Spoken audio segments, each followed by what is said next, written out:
రాజ్యాంగం భారతీయులందరికీ సమాన హక్కులు స్వేచ్ఛ అందించేందుకు మన పెద్దలు రూపొందించిన రక్షణ కవచం. సరిగ్గా ఇదే రోజున అంటే నవంబర్ 26న దీనికి ఆమోదం లభించింది. అందుకే నవంబర్ 26న ఏటా సంవిధాన్ దివస్ గా కేంద్రం 2015లో గుర్తించింది.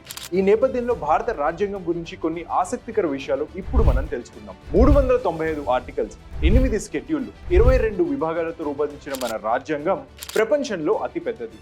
ప్రస్తుతం 470 ఆర్టికల్స్, 25 పార్ట్లు, 12 స్కెడ్యూల్స్ ఉన్నాయి. మన రాజ్యాంగాన్ని రూపొందించేందుకు 2 సంవత్సరాలు 11 నెలల 18 రోజుల కాలం పట్టింది. అందుకోసం మొత్తం 64 లక్షల రూపాయలు కూడా ఖర్చయింది. ఈ రాజ్యాంగాన్ని పూర్తిగా చేతితో రాయడం మరో విశేషం. ఇటాలిక్ ఫ్లో ఫాంట్ ఉపయోగించి ప్రేమ్ బిహారీ నారాయణ్ రజైదా ఇంగ్లీష్లో రచిస్తే వసంత్ కృష్ణన్ హిందీ వర్షన్ను రాశారు. ప్రస్తుతం ఈ ఒరిజినల్ కాపీస్ హీలియం కేసుల్లో భద్రపరిచారు. మరి రాజ్యాంగంపై ఉన్న వివాదం ఏంటి? మన కాన్స్టిట్యూషన్ ప్రియంబుల్లో మొదట ఇండియాను సావరెన్ డెమోక్రటిక్ రిపబ్లిక్ గా పేర్కొంటే 1976లో ఇందిరాగాంధీ ప్రభుత్వం దానిని sovereign socialist secular democratic republic గా మార్చింది. ఈ చర్యపై అప్పటి నుంచి వ్యతిరేకత మొదలైంది. లేటెస్ట్ గా సుప్రీంకోర్టు సైతం దీనిపై కీలక తీర్పు తీసుకొచ్చింది. రాజ్యాంగంలో ఆర్టికల్స్ ను అమెండ్ చేసినట్లు ప్రియంబుల్ ను మార్చే అధికారం కూడా పార్లమెంట్ ఉందని పేర్కొంది.